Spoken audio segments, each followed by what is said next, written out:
ادھر اہل مدینہ نے جب سے رسول اللہ صلی اللہ علیہ وسلم کی روانگی کی خبر سنی تھی، روزانہ صبح ہی صبح حرہ کی طرف نکل جاتے تھے، اور جب سخت دوپہر ہو جاتی تو واپس پلٹ آتے۔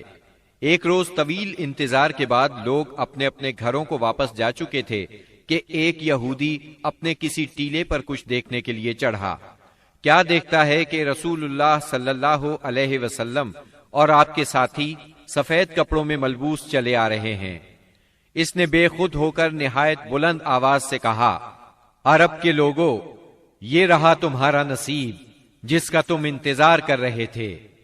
مسلمانوں نے اس کی آواز سنی تو ہتھیار اٹھا کر استقبال کے لیے دوڑ پڑے۔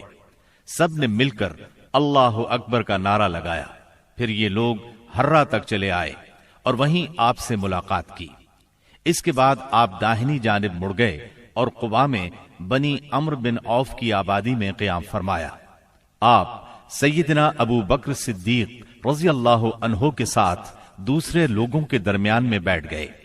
اب ہوا یہ کہ جو بھی آتا سیدنا ابو بکر صدیق کو اللہ کا رسول خیال کر کے انہیں سلام کرتا، اس لیے کہ آپ کے بالوں میں سفیدی آ چکی تھی۔ جب اللہ کے رسول صلی اللہ علیہ وسلم پر دھوپ آ گئی اور ابو بکر رضی اللہ عنہ نے آپ کو دھوپ سے بچانے کے لیے چادر تانی تو لوگوں کو معلوم ہوا کہ یہ اللہ کے رسول ہیں۔ اس کے بعد قباء میں آپ نے کلثوم بن حدم رضی اللہ عنہ کے ہاں قیام فرمایا۔ اس سلسلے میں دوسری روایت یہ ہے کہ سعد بن خیثمہ رضی اللہ عنہ کے مکان پر قیام فرمایا۔ وہاں آپ نے 4 دن قیام فرمایا اور مسجد قباء کی بنیاد رکھی اور اس میں نماز پڑھی۔ نبی اکرم صلی اللہ علیہ وسلم نے فرمایا، جو شخص قباء میں 2 رکعت نماز پڑھے اسے عمرے کا ثواب ہوگا۔ نبی کریم صلی اللہ علیہ وسلم کے بعد سیدنا علی رضی اللہ عنہ مکہ مکرمہ میں 3 روز ٹھہرے۔ اس دوران میں مکے کے لوگوں کی جو امانتیں رسول اللہ صلی اللہ علیہ وسلم کے پاس تھیں ان کو ادا کیا، پھر پیدل چل پڑے اور قباء میں رسول اللہ صلی اللہ علیہ وسلم سے آ ملے۔ انہوں نے کلثوم بن حدم رضی اللہ عنہ کے مکان پر قیام کیا۔ رسول اللہ صلی اللہ علیہ وسلم 5ویں دن یہاں سے روانہ ہوئے۔ یہ جمعے کا دن تھا۔ اللہ کے حکم پر روانہ ہوئے۔ ابو بکر صدیق رضی اللہ عنہ آپ کے پیچھے بیٹھے تھے۔ آپ نے اپنے ننھیال بنو نجار کے پاس پیغام بھجوایا۔ وہ لوگ تلواریں لٹکائے حاضر ہوئے۔ آپ نے ان کی معیت میں مدینہ منورہ کی طرف کوچ فرمایا۔ آپ بنو سالم بن عوف کی بستی میں پہنچے تو جمعے کا وقت ہو گیا۔ آپ نے وہیں بطن وادی میں جمعے کی نماز پڑھائی جس میں 100 آدمی شریک تھے۔ جمعے کے بعد نبی کریم صلی اللہ علیہ وسلم نے مدینے کا رخ کیا۔ اس وقت تک لوگ استقبال کے لیے امڑ آئے تھے۔ گھر اور گلی کوچے حمد و تسبیح سے گونج رہے تھے۔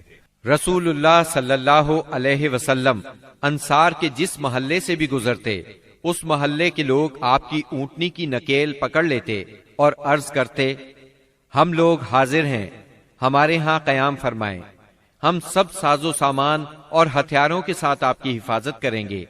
جواب میں آپ فرماتے، اونٹنی کا راستہ چھوڑ دو، یہ اللہ کی طرف سے معمور ہے۔ آپ کے اس فرمان کا مطلب یہ تھا کہ اللہ کو جہاں منظور ہوگا یہ وہاں خود رکے گی۔ چنانچہ اونٹنی اس جگہ رکی جہاں آج مسجد نبوی ہے۔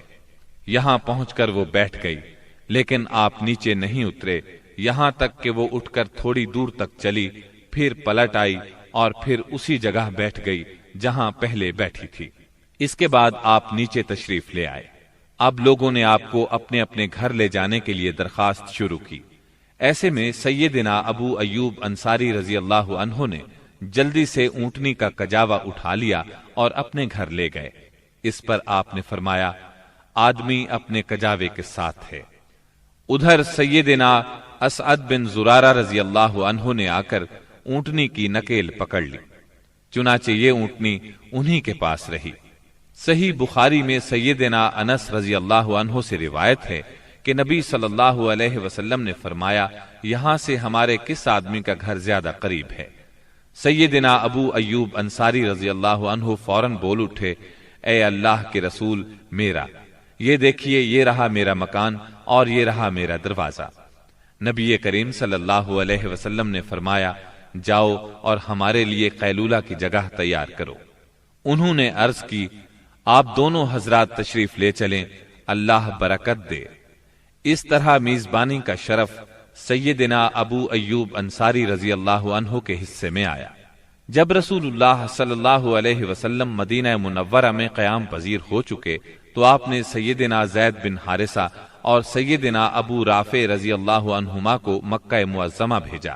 وہ نبی کریم صلی اللہ علیہ وسلم کی دونوں صاحبزادیوں سیدہ ام کلثوم اور سیدہ فاطمہ، ام المومنین سیدہ سودا، ام ایمن اور سیدنا اسامہ بن زید رضی اللہ عنہ کو ساتھ لے آئے۔ ان کے ہمراہ سیدنا ابو بکر صدیق رضی اللہ عنہ کے فرزند عبد الرحمن بن ابی بکر بھی اپنے گھرانے کے افراد سیدہ ام رومان، سیدہ عائشہ اور سیدہ اسماء رضی اللہ عنہن کو لے کر مدینہ منورہ آ گئے۔